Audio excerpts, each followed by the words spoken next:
to start, okay? And then I'll go to screen sharing and go to the whiteboard. I'll try to go to the whiteboard. There we go. Now, I don't know if you can see what I see here. That sounds like a Christmas carol, but I'm going to move down here as low as I can. It's a taskbar that gets in the way. And then there's one up here, another taskbar that gets in the way. So I'm going to move it up here somewhere. Okay. Now, that was let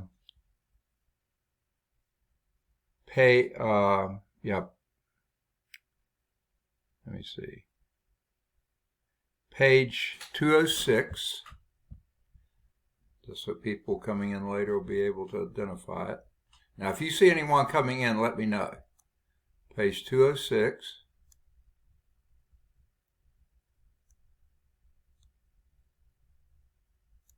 Okay, this is problem set.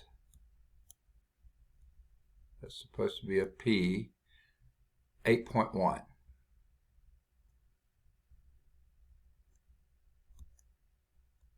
And you said number 5, right?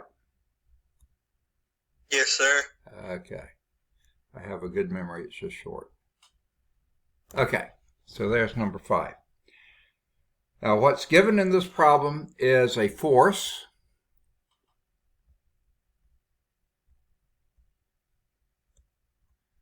which is equal to 25,700 newtons. 25,700 newtons.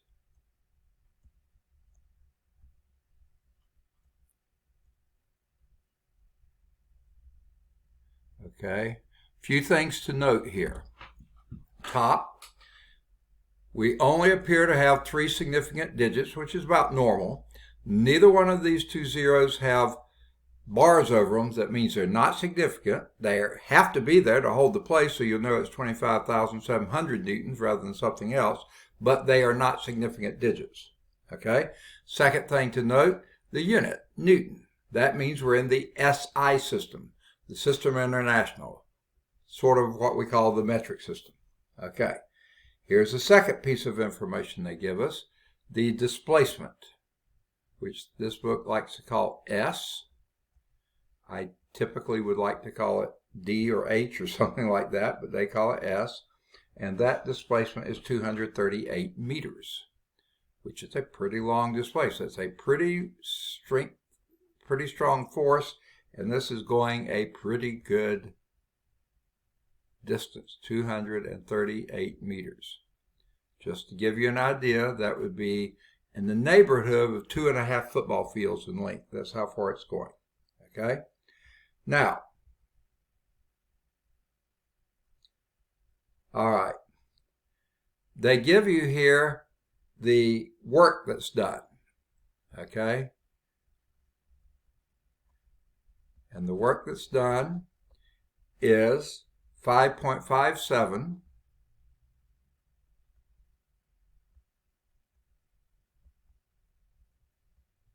Ooh, that's a terrible 5. Okay. 5.57, and again, I forgot to put units here. That was meters, and again, 3 significant digits, and we're still in the right units, SI units. Okay, 3.57 times 10 to the 6 joules.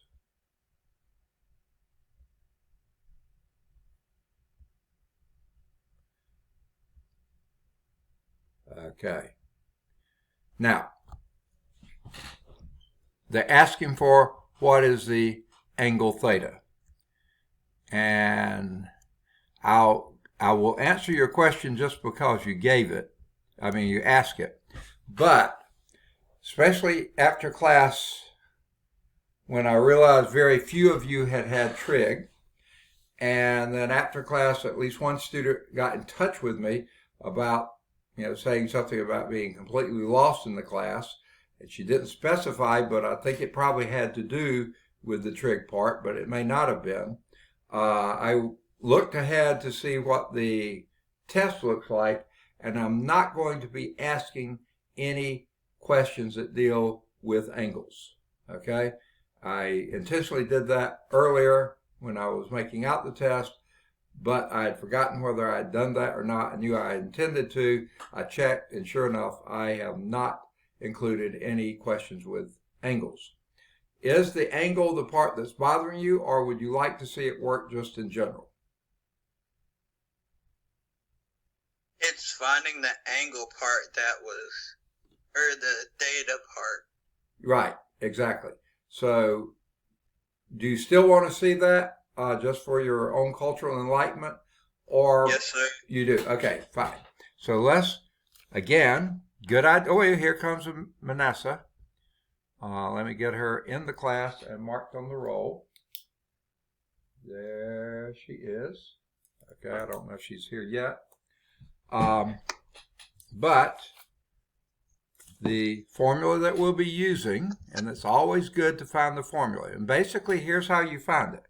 Look for any of your formulas that contain everything that's given and the thing you're looking for.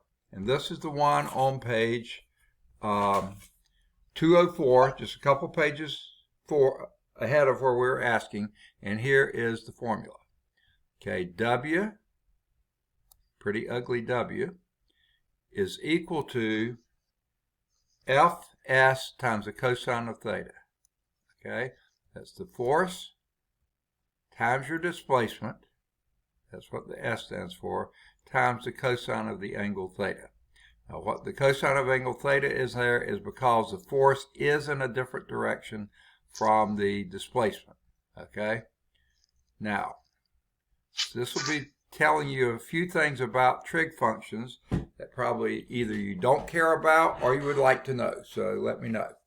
Now, since we're looking for the angle theta, quite often, I don't know, it's a toss-up. I go back and forth whether you want to plug in everything that you know and then solve for what you don't know, or identify what you don't know here and solve it literally and then plug in the numbers. Do you have a preference? Do you like to plug and chug or chug and plug?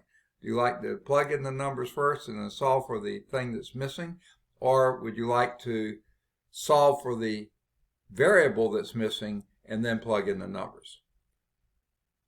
I have no preference. Okay. I'll just say this. Most books, and I think I lean this way too, think it's easier to solve literally.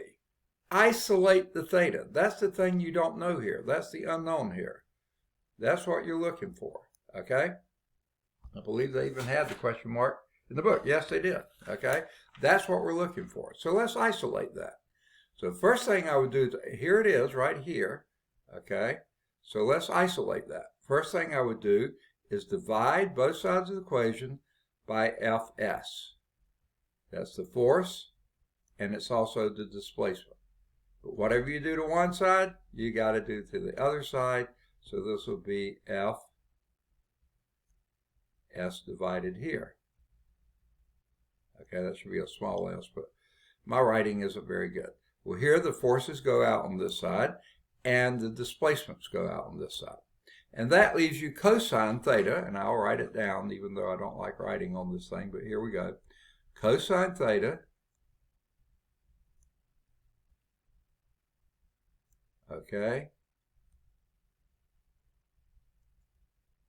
is equal to that thing that we see there, the work, that's a capital W, even though it may not look like it, divided by the force times the displacement.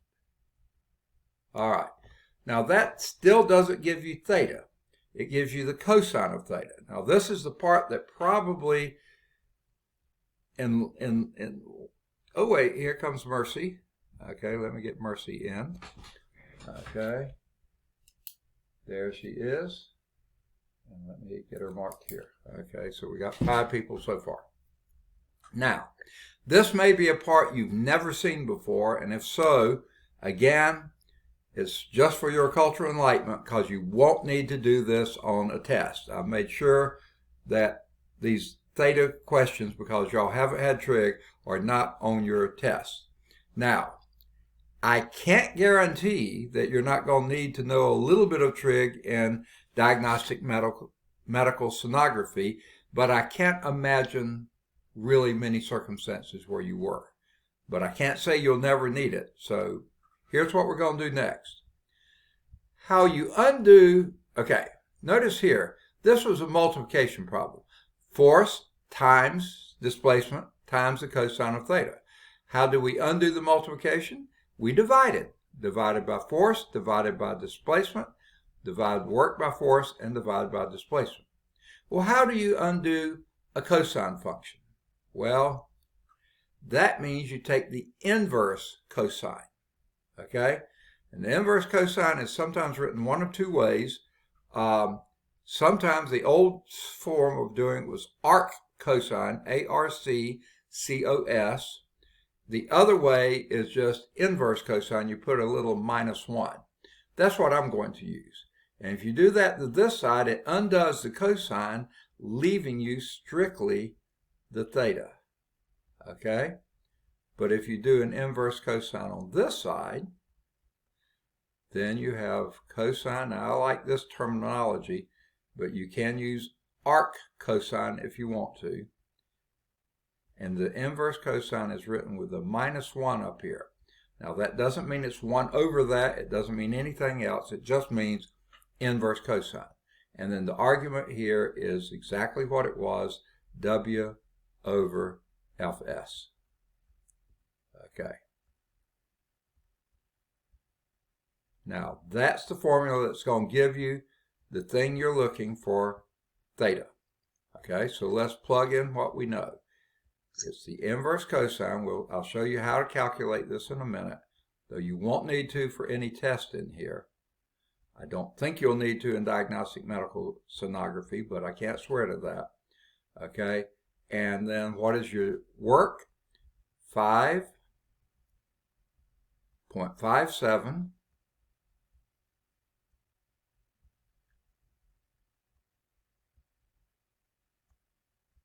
times 10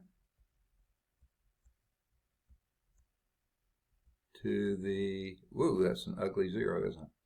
10 to the 6th. Now, joules, okay? Because I know we're going to be dividing. Actually, it really doesn't matter. What is a joule?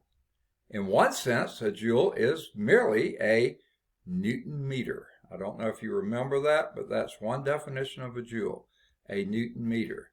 And the reason I chose to use that rendition of a joule is I know the next thing we're going to do is divide first by newtons, and then we're going to divide by joules. Now that's supposed to be a parenthesis. I know it's ugly, but live with it.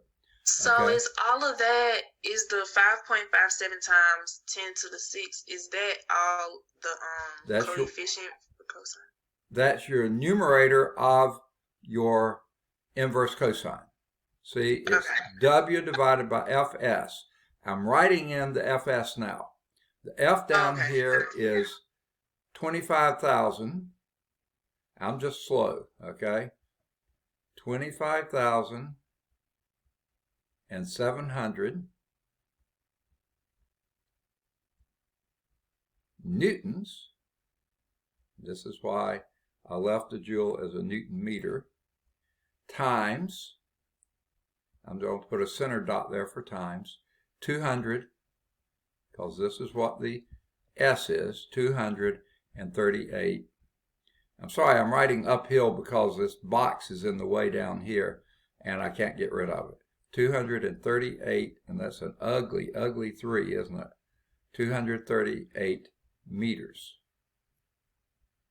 Okay, so there is your, what you're going to be taking the inverse cosine of, and here comes Mika. Let me get Mika marked here. Okay, and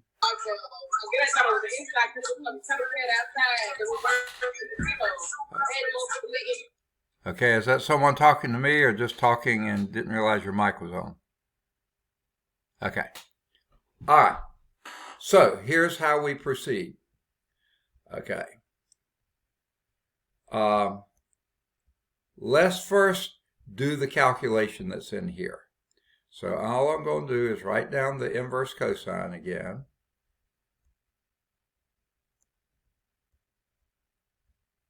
Okay.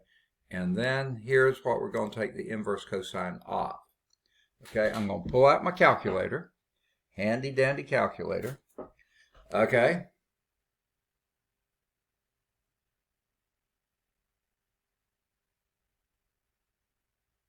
Okay. I've had some missed calls, but I don't know what they were.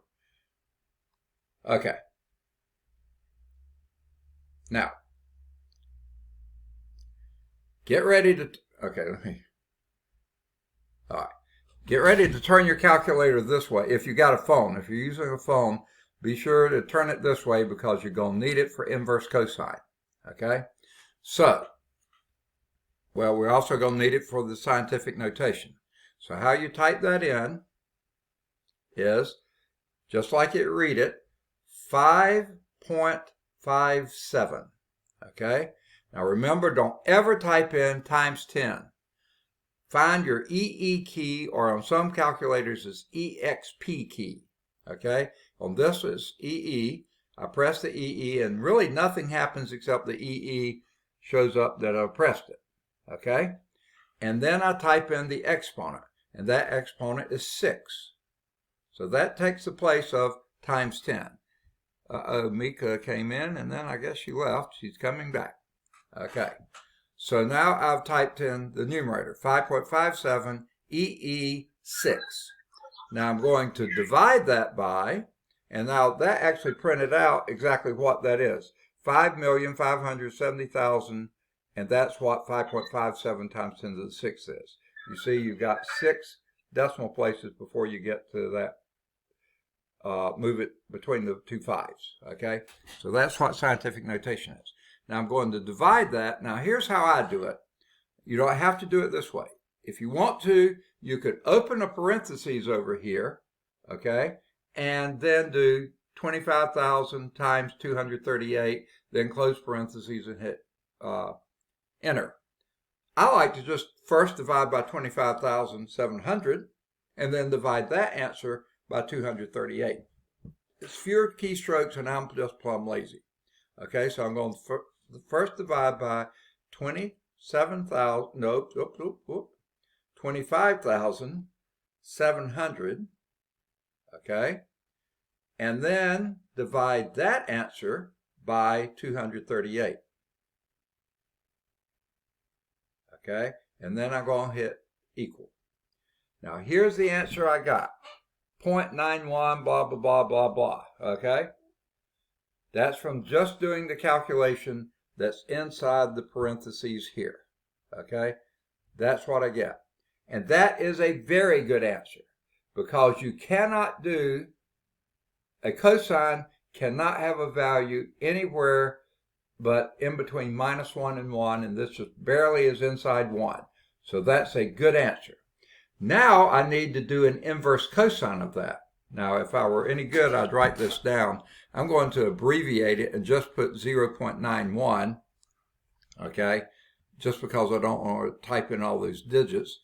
And besides, we only got 3 significant digits, so I guess I could do in the next one 0.9106. So count over 3 digits. 910. Look to the right, it's a 6. So I'll make that a 911. In reality, I'm not going to do that. I'm going to use this whole big old number that's on here and do an inverse cosine.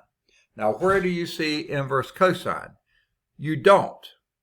Okay, not on my phone. Okay, but you see this key up here that says, oh boy, I know it's on here somewhere and now I can't find it. It's a key that says inverse, INV, I think is how it, oh no. It says second. You see the second over here, right? Where is it?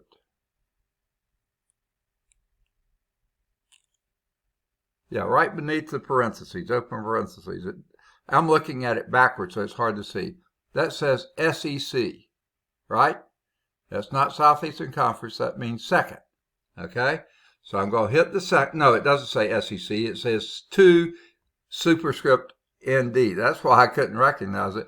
2 ND, second. So I'm going to press the second key. And what that does, down here, before there were sines and cosines, now you have the inverse cosine. You see that? COS to the minus 1. That's exactly what we're trying to do. So I'm going to press that key, COS to the minus 1, and that gives me an answer of 24.4. Actually, it would be 24.40, but the 0 is the fourth digit is a 0, so you leave the 24.4, and that would be, and by the way, I'm in degree mode. Now, how do you tell that? Down here you have something called RAD, and since you don't see an RAD at the top, you assume that's in degrees. So the answer here would be 24. Got to set that there. I need 2 hands to write. 24.4 degrees.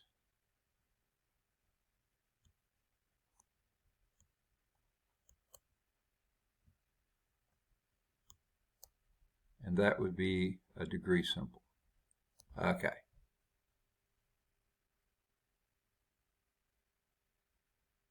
Okay. I think I'll buy that. That seems like a reasonable answer. Did you check the back of the book to see what they had? I think it was Jalen that asked the question. That's what it was. It was, okay. That's how you do it, but don't sweat it, okay? Because I'm not going to ask you any questions with trig on it on the test, okay? Wanted to make sure of that before class started today. I went back and checked the test, and sure enough, I left all the trig questions off of it. Now, I'm sorry I even assigned those. I just said do the odds, blah, blah, blah. I didn't even notice that they had the angles in it. So, but that's how you do it if you ever need to do something like this. If you don't need to, you don't need that anymore. Now, did that answer whatever question you have on it, or do you need more explanation than that?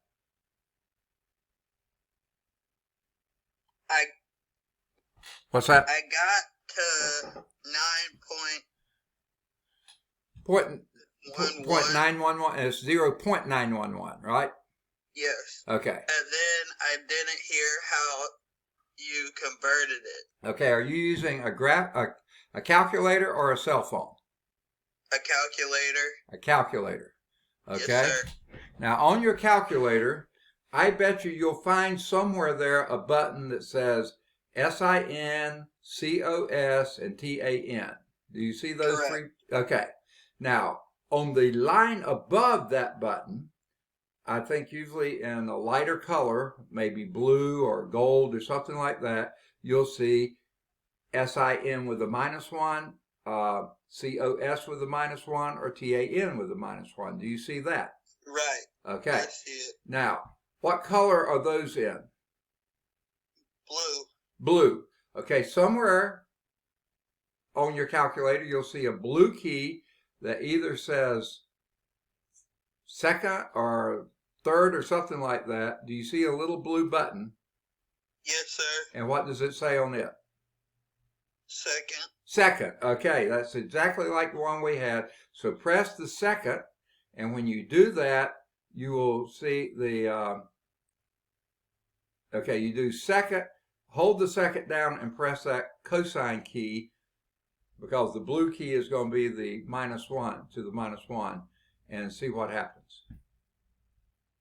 Okay, I got cosine -1, and then should I put 9.11 in it? Okay, you didn't leave that on your screen? Okay, oh yeah, I'm sorry. If you got a calculator, yeah, go on and put 0.911, okay? you opened up a cosine minus 1. It opened a parentheses for you, didn't it? Yes, sir. Okay, then type in a 0. You don't even need the 0. A point, a decimal, 911, close parentheses. Okay, I got 24.35. So. Okay, and that rounds to 24.4. Yes, sir. Perfect. I got it now. You got it. Okay? All right. But no, you're not going to be responsible for those on the test. Not in this class. I don't think you will in your diagnostic medical sonography, but you will not on this class. Okay? Thank you. Good. Glad to do it. Any other questions? Great question, by the way. But I wanted to let you know I've decided not to, well, I'd already decided that before, and I wish I had remembered that when we were going over it in class, because I couldn't remember then whether I had included the trig things or not. Okay, but I have not included those on the test. So, okay, first, are there any more questions? All right. If not, where we left off was in Chapter 8, Work and Energy, and the section we're in now is the very first one, 8.1, and that's called Work. Okay? Now, we got down to page 205 and down to example 4. And we did example 3, which had an angle in it.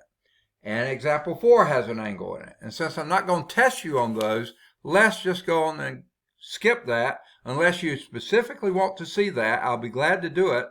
But we could move on to example 5. What you want to do? Do another trig one or just move to example 5? We can move on. Yeah, I thought maybe I would hear that. Okay, so example 5 does not have an angle associated with it. So what I'm going to do, does anyone need this left on the screen any longer? Take that to be a no. Anyone need it? Okay, I'm going to clear it out of the way. Okay, remember, speak now or forever hold your peace. Okay, so let's do example 5. Page 206. Find the amount of work, so that's what we're looking for. We're looking for work in this problem. Whoa, that W took off and went somewhere. Okay, that's your unknown. Find the amount of work done in vertically lifting a steel beam with a mass. So the mass here of this steel beam is equal to 750 kilograms. Pretty massive steel beam. 700. Mr. Fowler. Yes. Your voice goes in and out when you turn your head. Okay, I'll try to keep my head, but you see, here's the problem. If I put the book in front of the thing, it covers my computer screen. If it covers my computer keypad. If it covers the computer keypad, I can't type in the number. So I'll try to always come back and look, but, well, let's see. Let me try putting it in my lap. It won't be quite as good, but it should work, okay? Is this going in and out any worse or better or what? It's good. Okay, so it's 750 kilograms, okay? That's the mass of the steel beam. At a uniform speed. Now, why do they say at a uniform speed? Because at a uniform speed, it's not accelerating. If it was accelerating, that meant there was a net force. If there's a net force, that might influence the work. If it's at a constant speed, there is no net force. There's just the force of the lifting, okay? So we don't have to worry about that.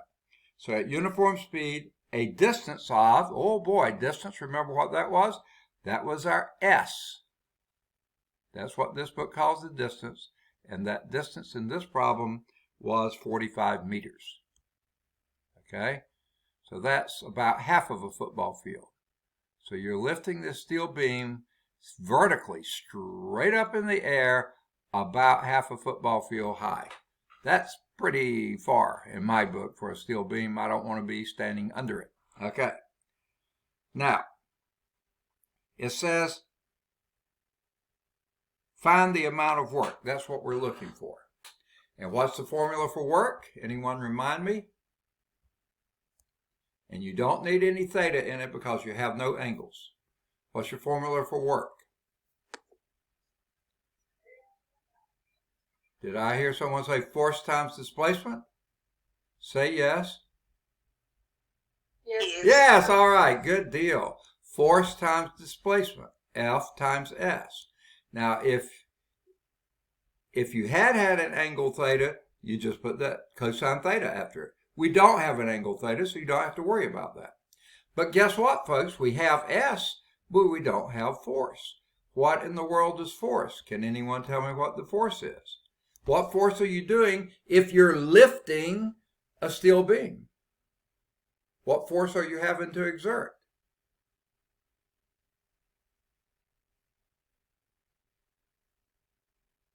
To get the beam to get off the ground. What if you were trying to lift me off the ground?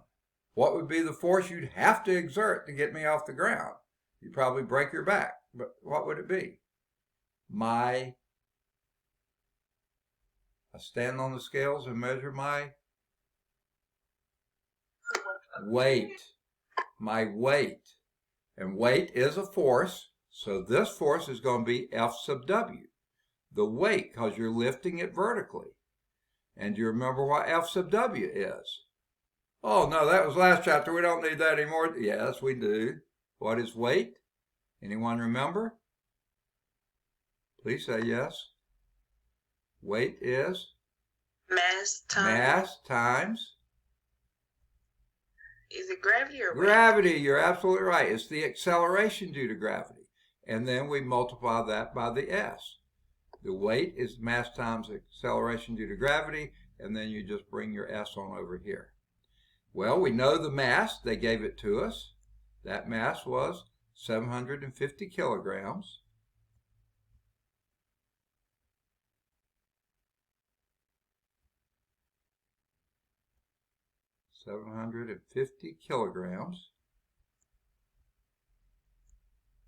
This is almost as fun as watching paint dry. Times, and what's the acceleration due to gravity? Now, what units are we in? Not U.S. customary, but? Meters. Yeah, metric or SI units. What is the acceleration due to gravity, G, in the SI units? Please tell me you remember. 9.80. That's it, 9.80. There was a little hint there, wasn't there? 9.80. And you remember the units? Squared. Is what? Meters per second squared. Perfect. Meters per second squared. Excellent. Okay. And that's the M, that's the G, now the S. What was the displacement? 45 meters.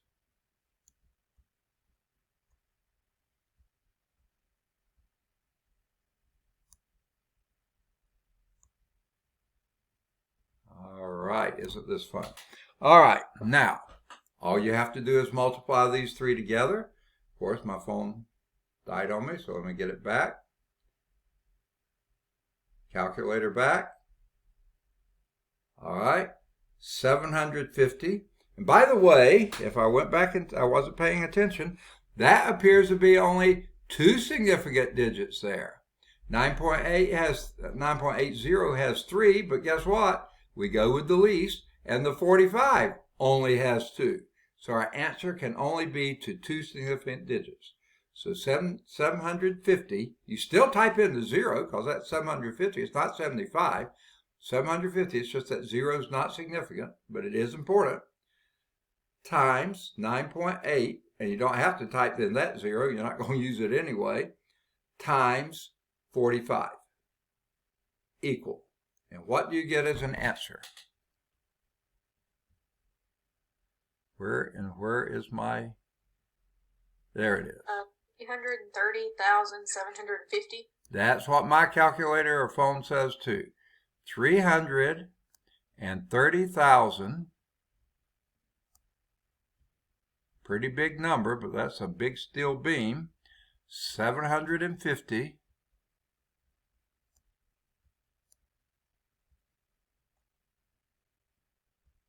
fives are hard. And what units? Kilogram, meter times meter would be meter squared per second squared. Anyone remember what that is? Kilogram, meter squared per second squared. Newton.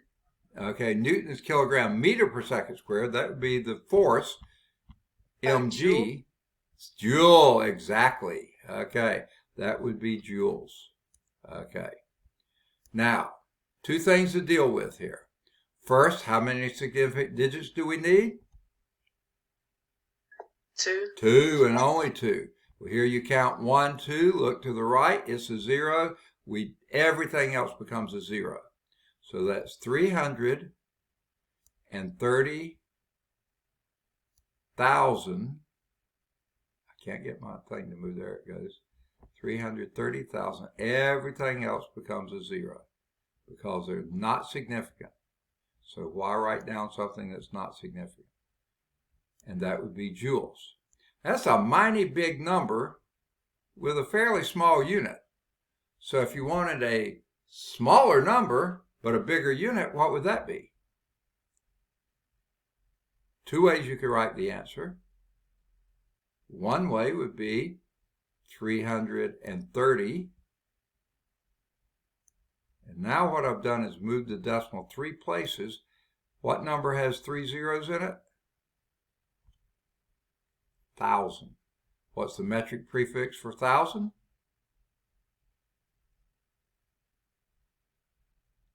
1,000 grams is or 1,000 meters is a kilo. So that is 1,000 means a kilo. Kilojoules. That's one acceptable answer. The other one, the one I think the book will probably use, is go back up here and put it in scientific notation. They didn't give you the problem in scientific notation, but they seem to like it. So you're going to move the decimal from here after that last 0, 1, 2, 3, 4, 5 places. So that would be 3.3. Put the decimal right there. And since you moved it 5 places, that'll be times 10 to the 5th, because you moved it 5 places, and you go back to original unit, joules. You don't mix them up and put kilojoules down here. That would be 3.3 times 10 to the 2nd kilojoules. But if you're going with joules, 3.3 times 10 to the 5th. Now, which did they do? They did the second. They did 3.3 times 10 to the 5th joules, or 330 kilojoules. That would also be an acceptable answer. So sure enough, they did them both. Any questions on that? Okay. Now, that finishes section 8.1. So homework exercises here, I'll modify these from what I said before. You can do number 1. You don't need to worry with 3 or 5, even though we've already done 5. Okay? You can do 7. You can do 9. You can do 11. You don't need to do 13. That requires an angle. 15 requires an angle. You can skip that one. 17 requires an angle. You can skip that one. However, 19 you can do. 21 you can do. And skip 23. All right. So that cut down your homework. Okay? You don't need to do those that deal with angles, because I'm not going to ask you those on the test. And that way you can, one less thing to sweat and fret about. Okay? Any questions on 8.1? What were the problems for the homework again? Okay. 1, the odds 7 through 11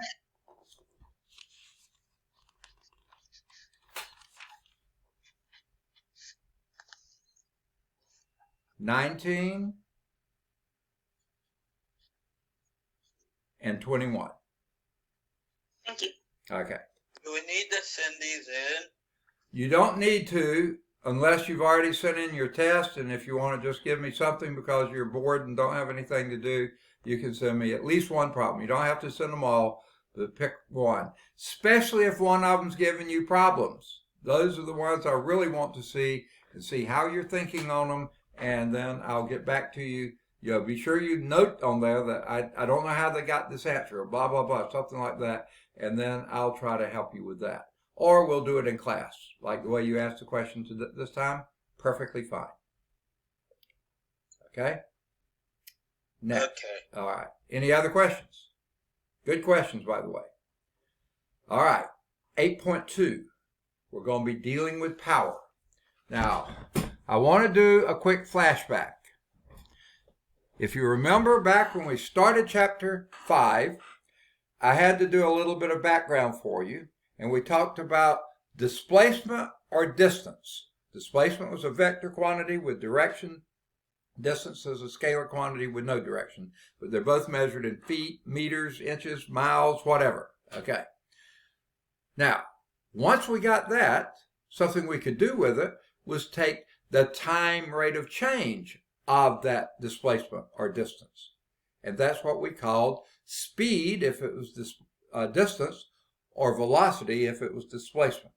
Because speed is a scalar quantity, velocity is a vector quantity. You took the time rate of change and you got distance divided by time is speed. Displacement divided by time, miles per hour, that's the velocity. Okay? Well, once we got that down, another thing we did, take the time rate of change of velocity. And that's how we got meters per second squared. Time rate of change of velocity, which would be meters per second, in a time of seconds. So that gives you meters per second squared. That's an acceleration, the time rate of change of velocity. Okay? Now, I don't know if you realize it or not. We didn't talk about this term, but there is such a thing called momentum. And that's something that Isaac Newton, he didn't use the term, I don't think, momentum, but he did use what he called the quantity of motion, which is mass times velocity. And guess what? The time rate of change of mass times velocity is a force. Okay? Because the time rate of change of velocity is an acceleration, and a mass times an acceleration is a force. So there's where you got Newton's second law. Time rate of change of momentum, which gives you mass times acceleration, and that gives you force. Okay. We're going to run into this again and again and again. You got a good thing, like work. Well, guess what we can do with it? Take the rate of change of work over time. And that's what we mean by power. Okay? Well, let me give you the dumb example. I think I started this example a while back. Remember when I was digging out the patio in our backyard? I can almost look down and see it from this window. Not quite because the roof covers it, but the roof line keeps me from seeing it. But I know exactly where it is down there. I spent a whole summer digging it. Okay? And that's getting to what I'm doing. When I was digging out the patio, using a pick, a shovel, a wheelbarrow, that's all I had, and digging out the patio, and I went about 5 feet deep in some places, maybe more, and it covered a pretty large area. But anyway, we were digging that out, and that's where I ran into that rock, and we talked about the work I did on the rock. If I didn't move the rock, I wasn't doing any work. Remember that story? Okay, so anyway, I worked for about, and I'm just making a guess here, about 5 weeks that summer digging out the patio. Okay, I taught one class or 2 classes for the first 5 weeks of the term. The next 5 weeks I had off, so I was working on digging out the patio most of that 5 weeks, not the whole 5 weeks, parts of it. Okay, and in those 5 weeks, hitting all those rocks and doing everything else, and hot and dry and hard as the ground was, I only got about half of the patio dug out with a pick, a shovel, and a wheelbarrow. Well, I was going to go back to work full-time after Labor Day. We were on quarter system then, and we needed to get it finished. Well, the reason we hadn't hired anyone else to come do it was because you had no room to operate any equipment. That's why I used a pick and shovel and a wheelbarrow, because there wasn't enough room in between the house and the trees and the other things to get any equipment in there. But when I got half the patio covered, dug out, now there was room to bring a bobcat in. So we called this guy. I don't remember how we got him. He had this big old bobcat, brought it out here, and this was disturbing. I think he did it believe he did it on Labor Day. I can't say that for sure, but it's awfully close to it. But it was basically about half a day. He came out, and with that bobcat, he dug the other half of the patio. He dug out the soil. Now, admittedly, he didn't haul it down in the wheelbarrow and put it where we were putting it. I did all that, and I was also building retaining walls at the same time. He didn't do that. He just dug it out. But let's just say we did the same amount of work. It took me 5 weeks to dig half of the patio. It took him half a day to dig the other half, okay, without hauling it, okay? Now, the work was the same. I dug half, he dug half. What was the difference in those two stories?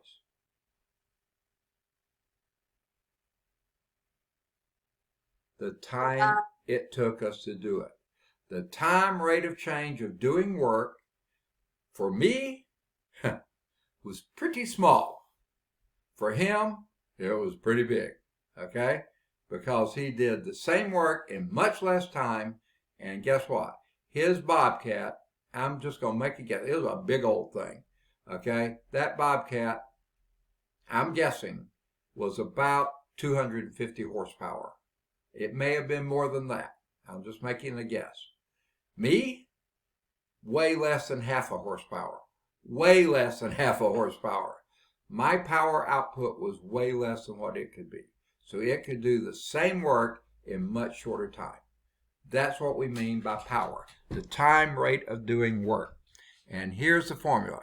I think I'll go on and clear the thing. Does anyone need this last example any longer? No? Okay, there it goes. It's gone. So here is your formula for power. Power is equal to, capital P stands for power, is equal to the amount of work divided by the time. Just like velocity or speed is distance divided by time, power is work divided by time. Okay, there it is, the time rate of doing work. Now later we'll substitute and put energy in there. If you're expending energy, the time rate of expending energy. Same type deal. So the P stands for power, capital W stands for work, just like it always has, and T, little t, stands for time, just like it always has. Okay? So let's look at some of the units here. Well, first, before we even get that far, what is work? That basically is a force times a displacement. That's the very formula we just used.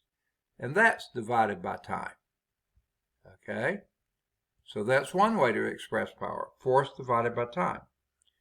Okay? Force times displacement divided by time. Well, what's the unit for a force? Now, on this side are your parameters. On this side are your units. Your force is measured in newtons. Your displacement is measured in meters, and time is measured in seconds. Now this is the SI unit, a Newton meter per second. That is a measure of power, Newton meter per second. But what is a Newton meter? You gave it to me just a few minutes ago. A joule. A joule. So that's a joule per second, which of course is work or energy per time, joule per second. And that's a little s, even though that looks like a big S. That looks like a 5, but it's an S. So there's the unit for, and what is a joule per second? It has its own name. And that unit is called a watt. A what? A watt. Okay, never mind. And that's a capital W. Now this is the unit, the watt.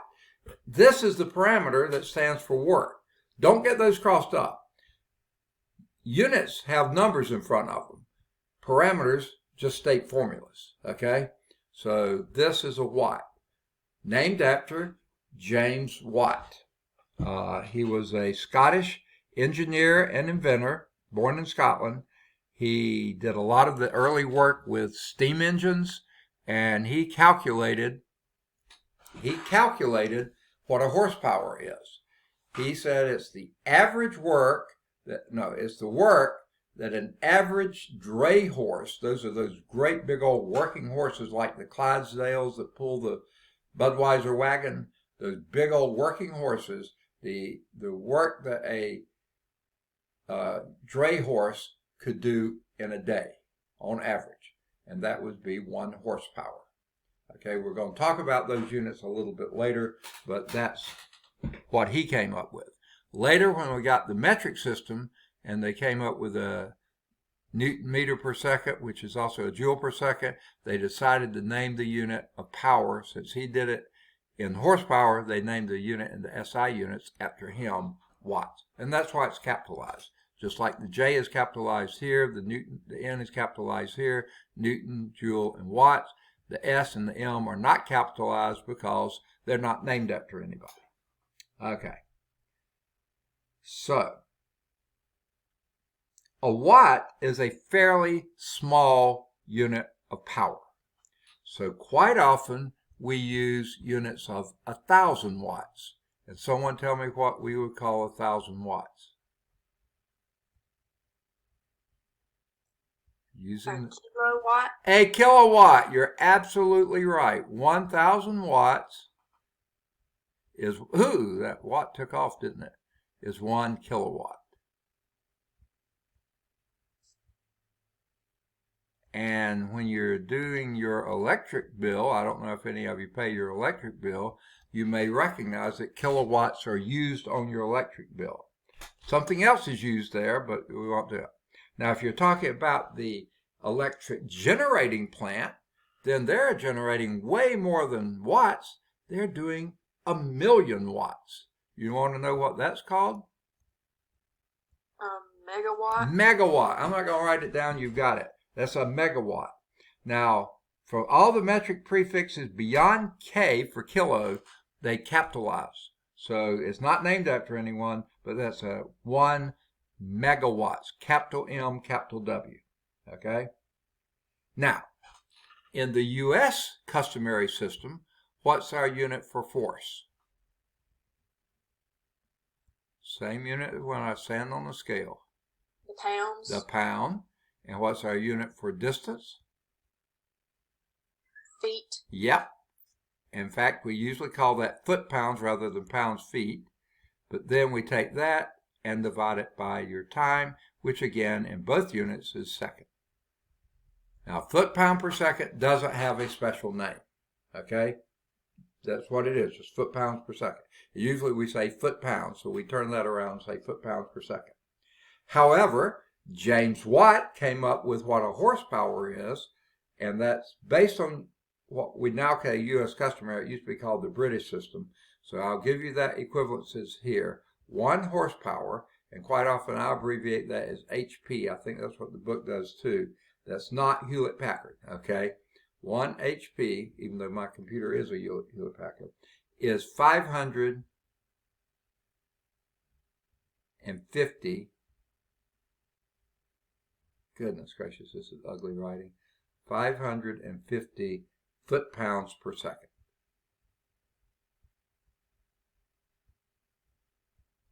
And usually we put a dash or a period in between that so they don't run together. Foot-pounds per second. So that is a power measurement, and 1 horsepower is 550 foot-pounds per second. Okay? Now, multiply that by 60, and you get how many foot-pounds per minute that is, and that's 33,000 foot-pounds per minute. Oh, Mika must have had to leave and come back again because she's back here again. Let me see here. We still got 6 people here. I'm really appreciate your faithfulness. You six are here just about every day, and that's good to see.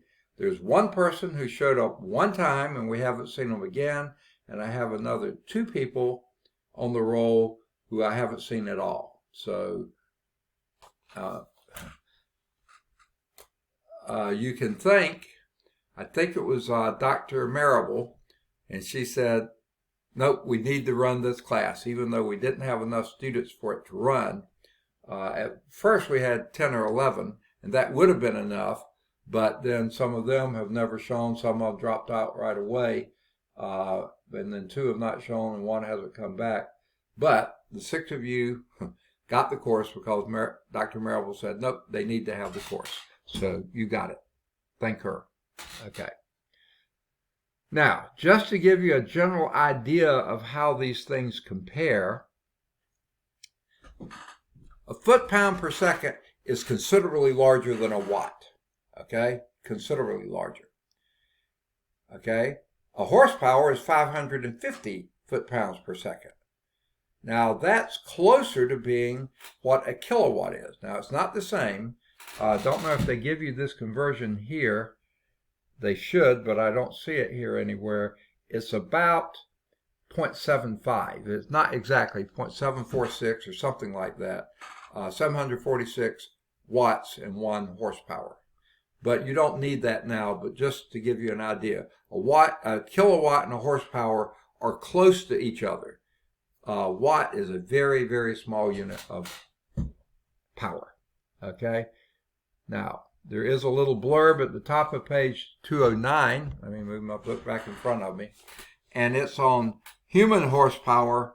And that was what I was describing when I was digging out the patio.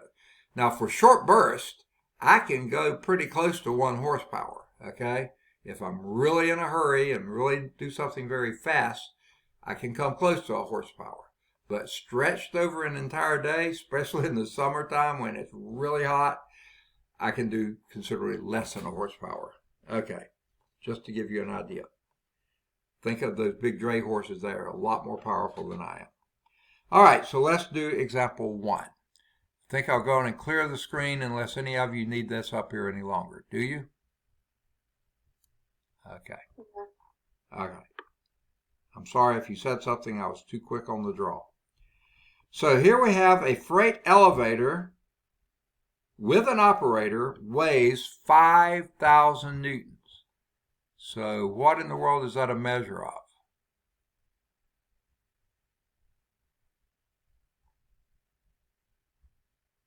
Uses the term weighs, so you would think weight. Well, weight is a force. It's F sub W. Okay, that's what the book calls it. And that is, with the operator, the freight elevator weighs 5,000 newtons. Now, that's pretty incredible to me, that it could be 5,000 on the nose to the nearest 10 newtons. And that's what they're saying here, that that second 0 is significant, but there is another one out there that's not significant. But you have to have it to make it 5,000, okay? And that would be newtons.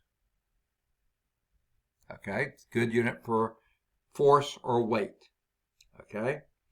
The freight elevator with the operator weighs 5,000 newtons, with the middle 0, significant. If it is raised to a height of 15 meters, okay, so here we have the height. Now, I would like to call that S. H, because that's what I call height, but the book still calls it S. That's the displacement. It happens to be upward, and that's why you're displacing the weight, which is pulling downward. Gravity's pulling down, so you're having to exert 5,000 newtons to lift that elevator, okay, because that's the weight of the elevator. So this is, what did I say, 15.0 meters up. They love using a lot of 5s, don't they, just to make me write them. 15.0. Now, the reason the 0.0 is there, anything after a decimal place is usually significant. So that's 3 significant digits there, just like you have here. And this was meters, the SI unit for displacement. Okay? In 10 seconds. What is 10 seconds measure? Time. The time is 10.0 seconds. Now this S is the unit second, that S is the unit for displacement, is the parameter for displacement. Okay? The question is, how much power is developed? That's what we're looking for. P is the unknown here. And does anyone remember the formula for power?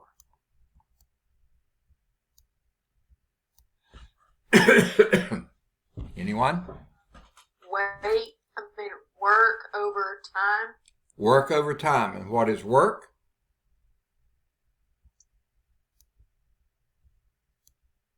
The force. Force times your displacement. That's supposed to be a W there. It came out. That's the weight or the force times your displacement. That's your work divided by time. That is exactly what power is. Work divided by time, but work is force times displacement divided by time. So here, all we do is fill in the gaps. 5,000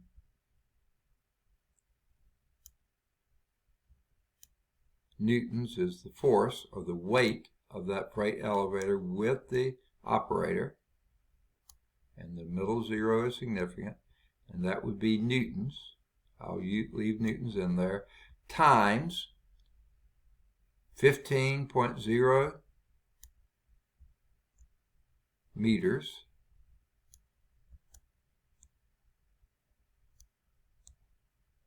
boy, that's an ugly M. Oh, that's terrible. Okay, and that's divided by your time in seconds, which is 10.0, which means that's 3 significant digits also, seconds. Okay? Now, move my book because it's hot on my lap and uncomfortable. But for those, my memory is 15 times 5, I believe, is 75. So that would be 7, 5,000. Someone check my math here. I'm doing history. And that would be Newton meters. And what's a Newton meter?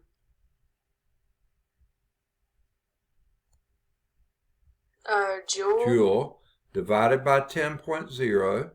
This is a really easy division to make because anytime you divide by 10, that would be in seconds, you just wipe out a zero. Wipe out this zero here, wipe out that zero there. And that gives you 7,500. Ooh, that's an ugly 5, isn't it?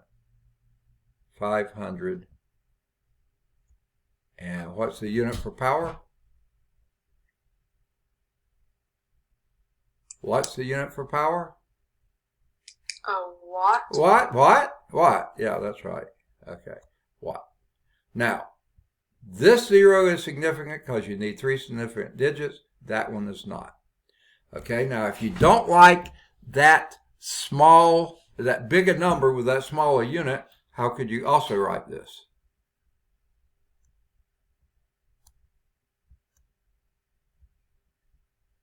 Move the decimal 3. Ah, goodness gracious, you let me write it wrong, didn't you? Why did you do that? Okay. Okay. 7.50. What would be your unit then? You made the number smaller by 3 decimal places. What would be the unit? Make it bigger by 3 decimal places. We just said it a little while ago. Kilowatt. Kilowatt, you got it.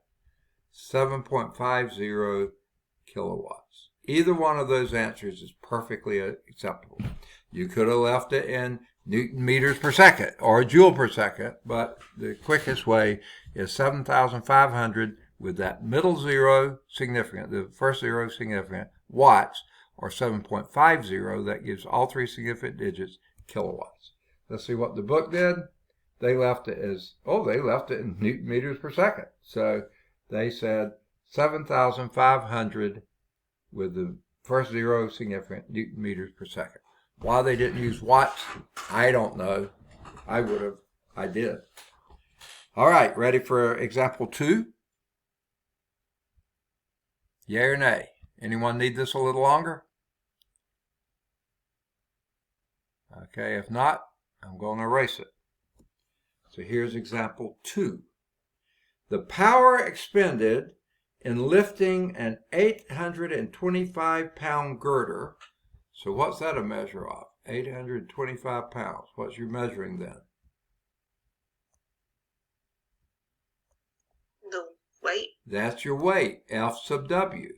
Perfect. Your F sub W is 825 pounds.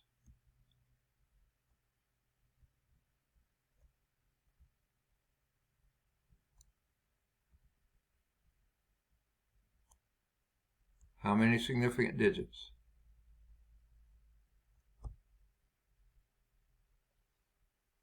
3. Okay.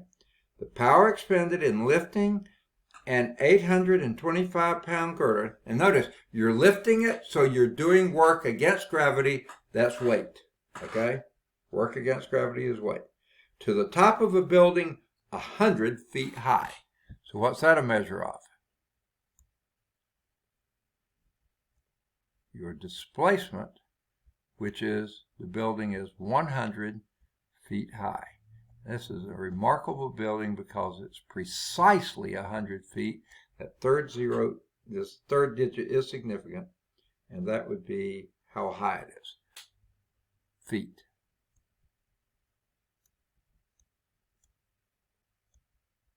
It's not 98. It's not, anything else. It's not 103.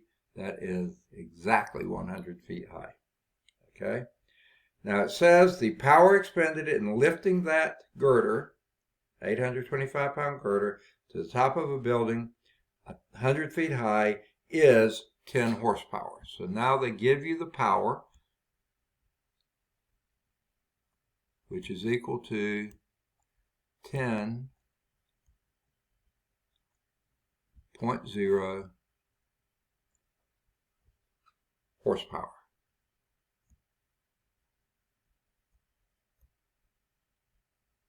Now, how much time is used to raise the girder? How long did it take to do that? So what you're looking for here is your time. That's the unknown here. Now, Houston, we have a little problem here, don't we? Because this is measured in horsepower, your power, which is a U.S. customary or British, that used to be the British system, unit, okay? But you don't have feet and pounds in it. There is an equivalency, so you need to figure out what is the power measure in feet and pounds. What would be your unit that you would use there? It's a compound unit. What would it be to measure power? Anyone remember?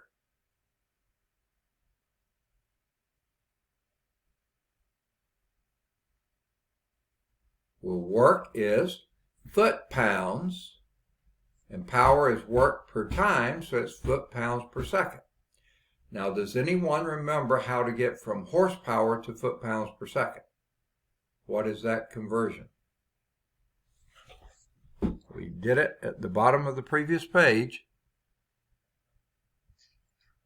We're going to multiply by blank, blank, to give you blank foot-pounds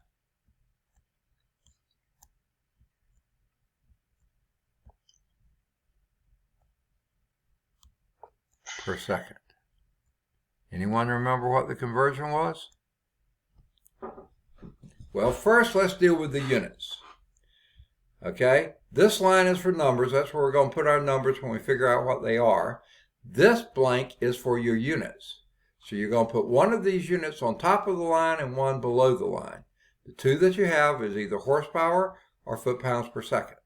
That's a big one here, foot-pounds per second. Which goes on top, which goes on bottom? You tell me. Ding, ding, ding, ding, ding, ding, ding, ding, ding, ding, ding, ding. No, that's Jeopardy. Never mind. You probably couldn't tell that. What goes on top, what goes on bottom? When you're converting units. It's got to be one of them is horsepower and one is foot-pounds per second. One goes on top, one goes on bottom. Which goes where? The Anybody? foot-pounds per second goes on the bottom? No, it goes on top because, see, it's on top here. So it goes foot-pounds per second here.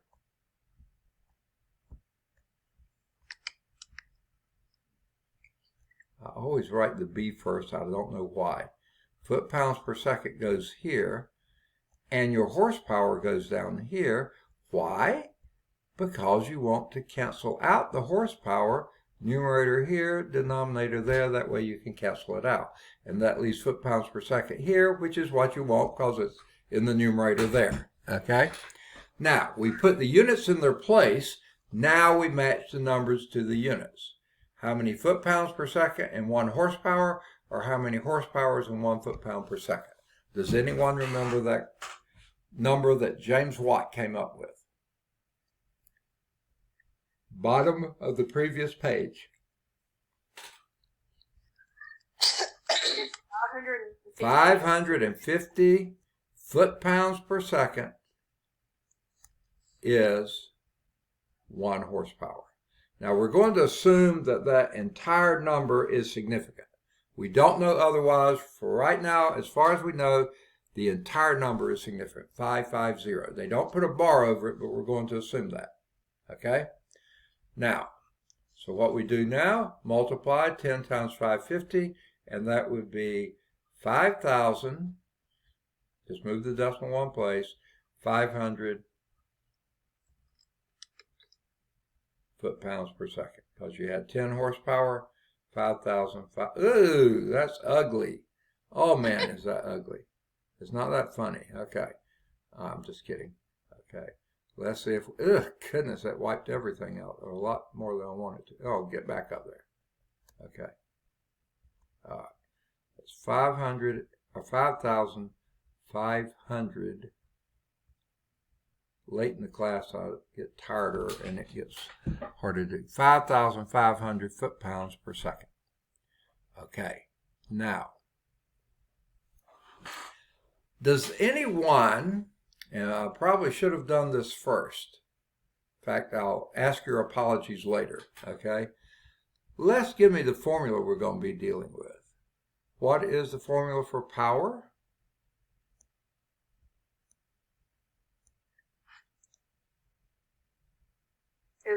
Is work over time. Work over time is one good way to do it. Work over time. Now, what in the world is work?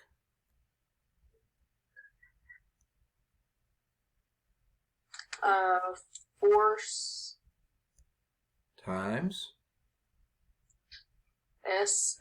Force times displacement. I started to put D for displacement because that's what I always use, but this book uses S for displacement. So let me use S. Okay. Fs. Well, I can't get my pen to write. It's still not writing. That's supposed to be an S there. Fs divided by T. All right.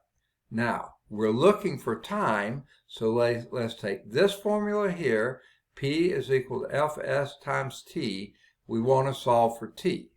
Well, one really terrible thing is that T is in your denominator. And we don't want it in the denominator. We want it up top in the numerator. So the first thing we're going to do is multiply both sides of the equation by T. This is called solving the equation literally. So we're going to multiply both sides by T. Okay? Now over here, the T's cancel out, which is what we wanted. We didn't like it in the denominator. Now we got T times P is equal to F times S.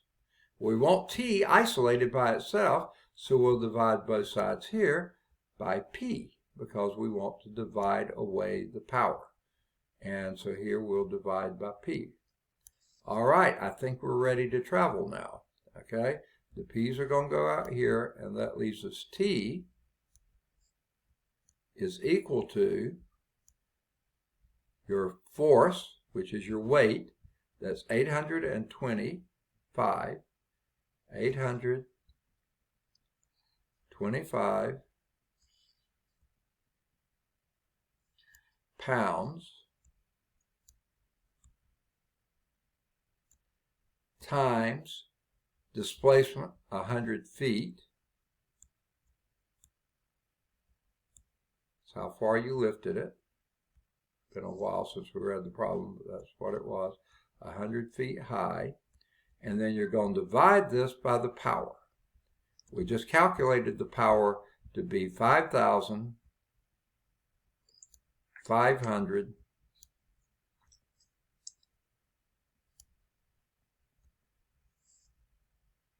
ooh, didn't pick up my finger in time, foot-pounds per second. See why we wanted to get in foot-pounds per second? Because our numerator was in foot-pounds. We didn't know it would be a numerator, but it's there. And this is per second. All right, let's deal with the units first. The pounds up here cancels out the pounds down here. This is numerator, that's denominator. The feet here cancel out the feet down here. Okay, numerator, denominator. Now it leaves you with a unit of 1. That's all you got left here is 1 over 1, because that's all you got here, over second. Well, 1 over second is the same as 1 times second over 1. So your unit is going to be in seconds, which is exactly what we want the time to be measured in. So we got the units right. Now all we take is to do the numbers. Okay? Now I'm going to do it slightly easier than what I normally would, just to let you see. Notice these 2 zeros here. You can wipe out these 2 zeros here at the same time you're wiping out these 2 zeros here. Basically, you divided numerator and denominator by 100. So now you have 825 divided by 55. That's a lot easier for me to punch in because I'm lazy. That's 825 divided by 55 because we wiped out the 2 zeros, and that gave us what time? 15 seconds. Okay, now this is going the opposite way of where it usually does. We've got 15 seconds, but notice here 3 significant digits, here 3 significant digits. We're assuming that's 3 significant digits there, so everywhere 3 significant digits, so we really need another one, so we put a decimal 0 to give us that extra thing. So it's 15.0 seconds. Now, does the book do that extra 0? Yes, they do. Okay. I was hesitant because I didn't know if they counted the 550 foot-pounds as 2 or 3 significant digits. My guess it was 3, but I didn't know what the book was saying. They're saying 3 also. So that's how you get 15.0 seconds. You need the same amount of precision coming out of the problem as you had going in. You had 3 digits. Your answer was 15. You put a 0.0 to make it 15.0. Okay. They fiddled around with the units in a slightly different way than we did. And frankly, I found theirs a little complicated to follow, but maybe you find mine complicated to follow. Well, we're even. Okay. Let's see if we can do example 3. Ready to clear the screen? Any questions on this one before we leave it? No. Okay.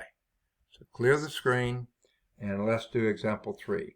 The mass of a large steel wrecking ball is 2,000 kilograms. That's, by the way, 2 metric tons is what they call that. 2 megagrams. 2,000 kilograms is 2 megagrams, which is also called metric tons. Okay? And they're saying the middle 0 is significant. So we got 3 significant digits there. Oh, and what was that a measure of? We kept saying kilograms, but what does kilograms measure? Usually I put it in front, so let me see if I've got room to put it in front here. What's that a measure of? Kilograms?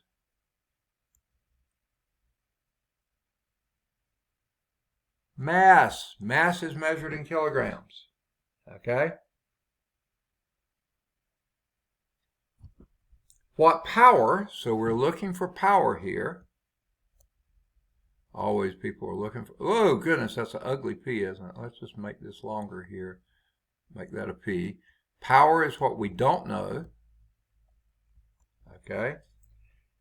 What power is used to raise it, this ball, wrecking ball, a height of 40 meters?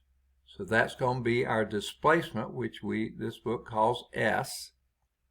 And since this is I'm starting to say pound. Kilograms is the mass, so the displacement is 40.0 meters. Again, 3 significant digits. 40.0 meters. Now this, remember, M for following a number is meters, M as a parameter is mass. Don't get them confused. Okay? If the work is done in 20 seconds. So again, here we have the time of, and this again is precisely 20.0 seconds. I mean, to the nearest tenth of a second. That's how long it took. 20.0 seconds. So what power is needed for that? Well, what's the formula for power? Anyone recall? Work over time. Work over time. Excellent.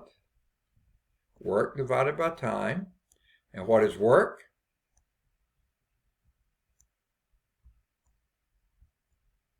Anyone remember what work is? Please say yes. Force times displacement. So that's Fs over time. But guess what? We don't have a force here. We didn't have work here. We do have displacement and we have time, but we don't have force. What we do have that we haven't used yet is mass. How do we get, this is force due to weight, by the way, because this is gravity pulling downward and your displacement is upward, right? Yep, it's done in lifting a height of 40 meters. So yeah, you're going upward, so you're going against the weight. Now, I just got a note saying my internet connection is unstable. Am I breaking up? Did I get a little scratchy there? Yes. Okay. Hopefully it's back. That went away. So, what in the world is weight? You gave it to me earlier. Someone gave it to me earlier.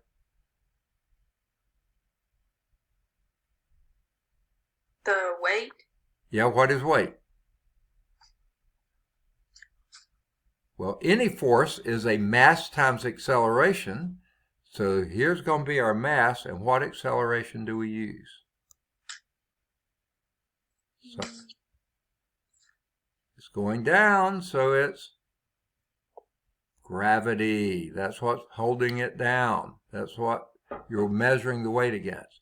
So that's mgs divided by t. The only reason I'm in sort of a hurry here is we only have 3 minutes left. So here we can plug in now and get power. Okay, your mass is 2,000 kilograms.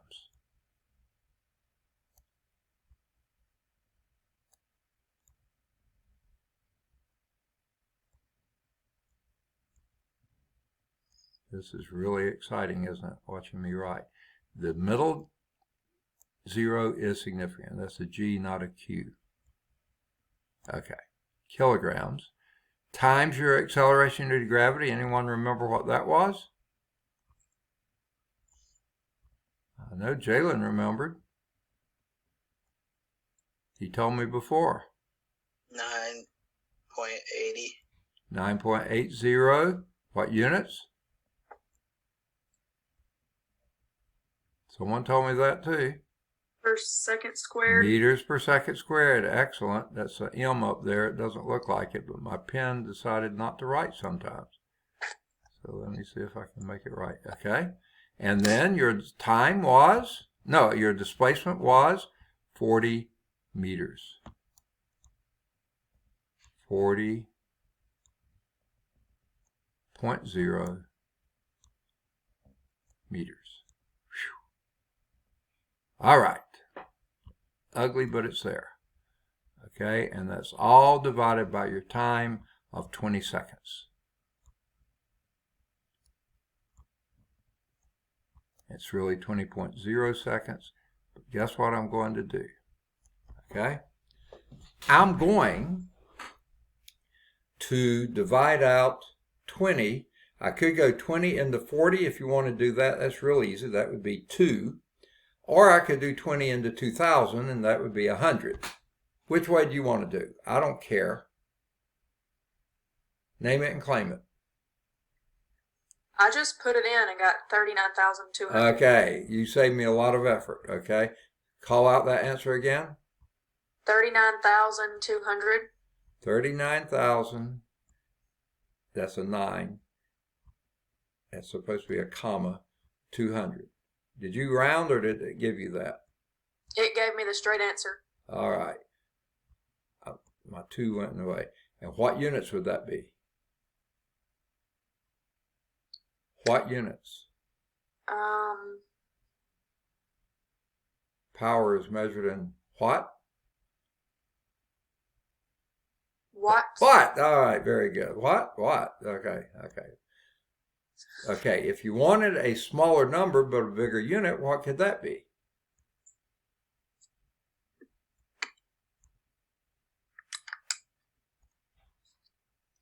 Move it 3 decimal places, 39.2.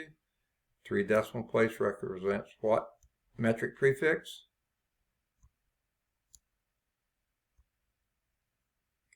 Kilowatt. Yeah, kilowatts. Oh, that's an ugly W. 39.2 kilowatts. Let's see what they gave both of them.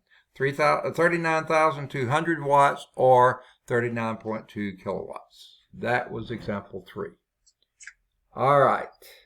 I think we just ran out of time. I would almost say I planned it that way, but you wouldn't believe me anyway, would you? I have a question. Yes, what's your question? I sent the test through message yesterday. I want to know if you got it. Okay, have I not sent you an answer back? Sure. Let me see. I got Jalen's and I've got Mercy's. Who was talking? Manessa? Yes. Okay, did you send it by Blackboard or did you send it on email? Blackboard. Blackboard. Okay, before class I was in the process of checking all my Blackboard messages and I hadn't gotten down to this class yet, so I don't know. I can look right now if you want me to, or you want me to just to make sure? It's fine. Okay, I'm guessing that I have it, I just don't know for sure. Well, let me see. Let me just make sure that I haven't already graded it. And again, this was Manessa. No, I haven't graded it yet, so it's probably still out there. If I can't find it, I'll send you a message say no, it's not in my box there. But okay. I'm guessing it's there. Okay. Any other questions, issues, concerns?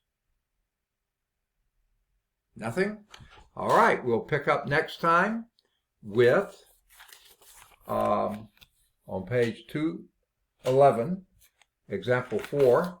And we only have 3 more examples in this section.